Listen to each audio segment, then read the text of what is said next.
visitors enter the installation, they are met with a wall-to-wall triptych of computer-controlled images of wooden marionettes. In the center of a darkened room stands a cylindrical pedestal. The cylinder acts as a beacon, inviting visitors to come and interact with it.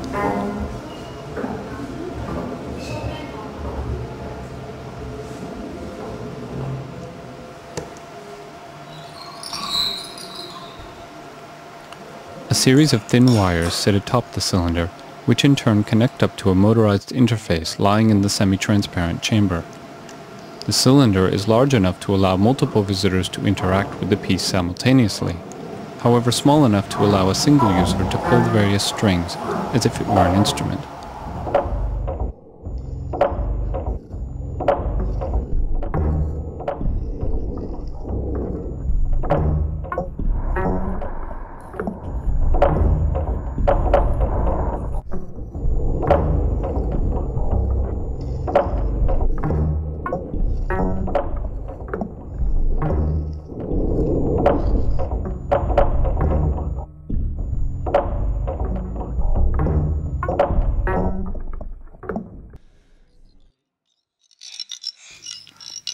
When the visitors pull the strings, a series of interactive video images projected onto the walls of the installation react.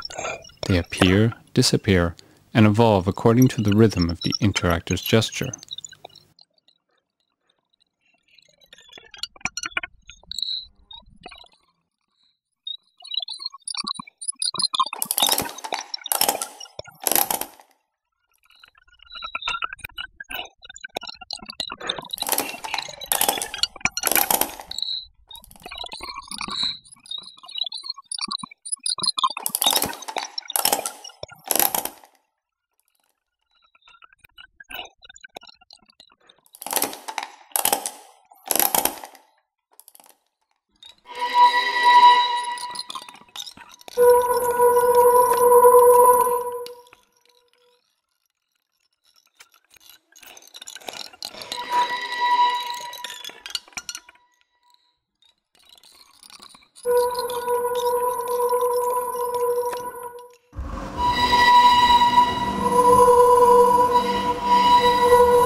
While the strings give the human interactors access to the marionette's movements, these same humans become, through a retroaction process called force feedback, the unwitting marionettes of those they manipulate.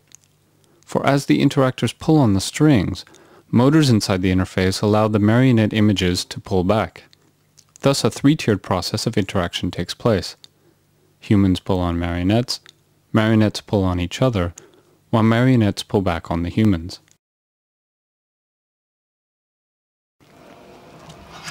Each user can feel the interactions of the various marionettes, as well as visualize the resulting image.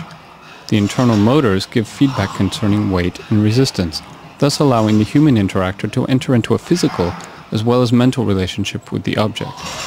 Some objects, such as a wieldy dog, pull back on the users and resist absolute control.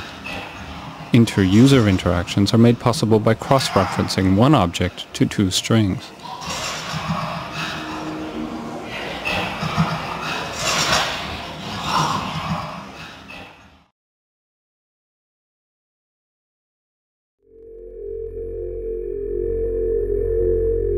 The installation is inspired by Heinrich von Kleist's 1801 essay entitled The Marionette Theater. Kleist's central allegory revolves around the paradoxical relationship of the marionette and the marionettist. According to Kleist, through theatrical prosthetics, the marionettist's movements become light and airy. His heavy, gravity-bound gestures are uplifted into a state of grace, described by Kleist as a sort of spiritual prosthesis mediated by a thin wire. Meanwhile, the marionette takes on the emotive powers of its human counterpart. The title comes from an elusive reference Kleist makes to a mathematical paradox, a line and a curve endlessly approaching one another through a common point of tangency, only making contact at infinity. Two elements, by nature incompatible, nevertheless extend themselves towards an infinite or imaginary point at which their impossible contact can take place. 2 centuries later, this line or wire takes on new significance in light of the contemporary prosthetics offered by computer interaction and serves as the central interface of the installation. The human-computer relation, mediated by wires of all shapes and sizes, is at once imaginary and effective. It is a psychological projection as well as a physical configuration. It is a prosthetic relationship, in which a paradoxical or asymptotic relation is offered between the hand of the human interactor and the image of the machine. 2 incompatible worlds approach one another, interact with one another, but never truly touch. Or, more accurately put, 2 worlds endlessly approach one another, but touch only at infinity.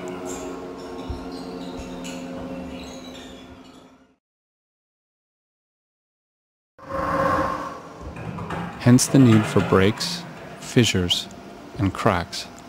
The physical strings temporarily break, and the marionettes keep falling apart, returning back to their state of inanimation. Resurrecting Kleist's reference to the Bible and mythology, we find, for example, the marionette Daphne fleeing Apollo, invoking her father to turn her back into a tree, back into inanimate objects.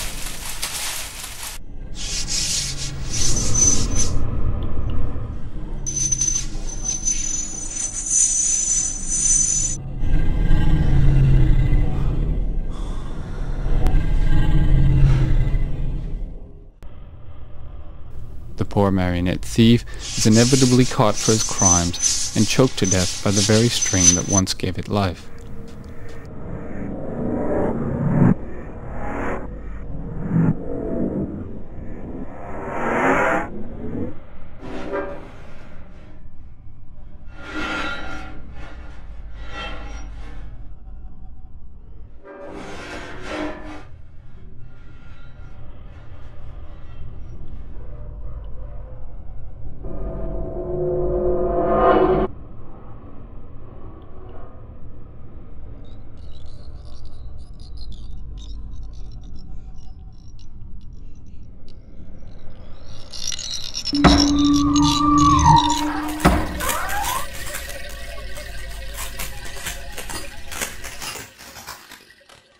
All of the images play with this double-edged sword of innocence, of marionettes playing with their own Achilles heel, playing with the very matter, wooden strings, that animate them.